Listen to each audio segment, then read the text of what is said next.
There's actually one tree in particular that I'm waiting for the colors to change. They looked actually really cool last year. I guess it's just not that time yet.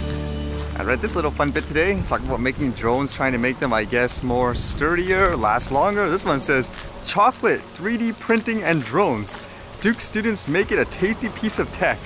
It says here, some people may find joy in eating chocolate and others may enjoy flying drones. 3 Duke students combined these hobbies to build a chocolate drone. They decided to use their free time to apply their engineering skills and built a drone made out of chocolate. Now, by the looks of it, according to that picture anyways, I don't think the whole thing is edible. Like, I would assume things like the propellers, the engines, it's still electronics and all that. That's kind of interesting. Basically, you just decide to do that. Okay, why not? Let's just make something edible like this.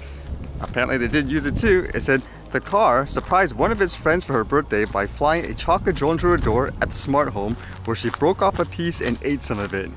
And he was saying basically some people thought the idea was cool, whereas others were saying like, what's wrong with you guys? But I think this was like a cool quote. It says, I think it's important to work on fun projects that people consider stupid or not applicable because it helps discover things that nobody would have. Had you not pursued that dumb, crazy idea, it challenges you to think about technology in different ways. That's true too. You have to think outside of the box and do things that others would consider crazy because, you know, that's the only way to kind of get things going in terms of innovation and all that. Afterwards, once everything is a success, so to speak, then people will start following along, right? And I guess this is the most shocking thing I read today. It says here, Samsung brand ambassador sued for 1.6 million after she used iPhone at an event. So apparently there's a person named Xenia Sobchak, if that's how you say it, I believe it's Russian. Apparently she's I guess, a well-known figure of some kind, and she was hired by Samsung to be an ambassador. Usually what that would mean is like use their products like non-stop, like you're in the public eye, right? That's what they're basically paying you for. But apparently I guess she was in some kind of televised event or something like that, and she was basically caught using an iPhone, and you can kind of see she was kind of covering up the papers, but people still notice. And because of that, I guess Samsung is suing her. You'd have to wonder what makes the company go to that extreme. But I guess like it says here, the reality TV show host and politician is the face of Samsung in Russia and is required by contract to use Samsung smartphone. So obviously they were betting a lot on the person, and you can imagine how much more, I guess, damaging that is. Like in terms of, I guess, press? Like saying your own ambassador doesn't even use your own product. Imagine having to live every day being tied down by contracts like that, using products and services that you don't believe in, so you have to sneak and use like the different stuff that you actually use. Man, that's something to think about instead of just always going for the money and stuff, huh? You never have enough batteries for times like this, huh?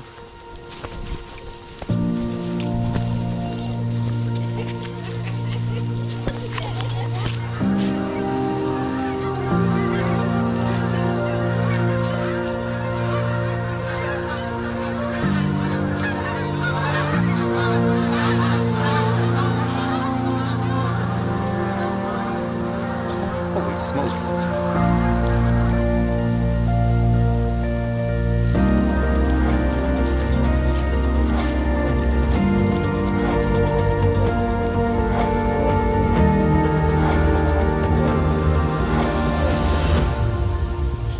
Wonder why they're all hanging around in this particular area right now.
All right, see you guys later.